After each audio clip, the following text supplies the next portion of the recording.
Unë kam miq edhe nga kampi i Saljanit dhe nga kampi i Flamurit, i doktorit.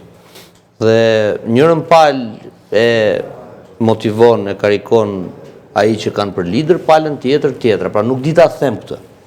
Në qoftë se do e lexoj si njeri i komunikimit, strategjinë e Saljanit dhe qëllimet e tij, di të them që ka bërë lëvizje inteligjente. E ka nisur me një provokim të madh publik, me kafën e famshme që ju ngelin fyt gjysmave, se ikën. Për ato e kisha pra që u larguan rrugës.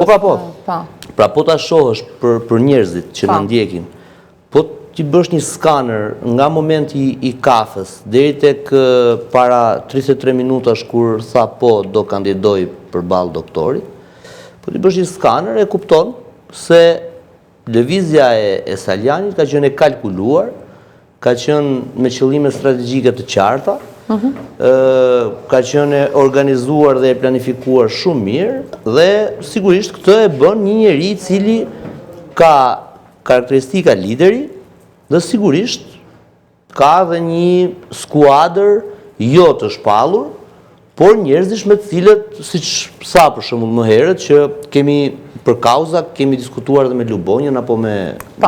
Tani, deri këtu krejt në rregull. Në këtë kuptim është në rregull. Tani, problemin unë e shoh diku tjetër. Ku është? Saljani thotë që Partia Demokratike duhet bërë fituese. Këtë nuk e bën dot vetëm, ti duhet bindë dhe zotëria që ke mbrapa shpine, që të ketë garë, që të ketë demokraci e kështu me radhë.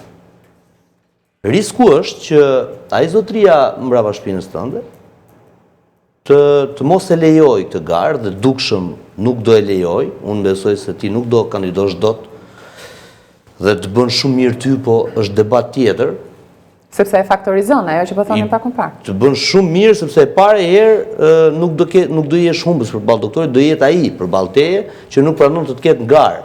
Se unë jam i bindur që nëse Saljani futet nesër përballë doktorit, dhe kjo është si parantezë, doktori fiton, sepse ka të gjithë infrastrukturën në dorë për të cimentuar pushtetin e tij brenda Partisë Demokratike. Do i përdorë gjitha mekanizmat.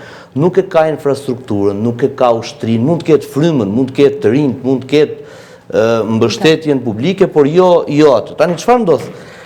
Saljani thotë, Partia Demokratike duhet bërë fituese. Ai zotëria nuk do, ai do luftë. Këta i kanë thënë njëri tjetrit më shumë ata në fakt se sa Saljani atyre, fjalën e fundit. Në momentin që ti i thua Ervin Saljani, ti shërben bandave të këtit apo të atit, si që ka thënë Flamuri Ervinit, si që thoshte Gazi, doktori Gazit e mëset thash, po ata prandaj humbasin.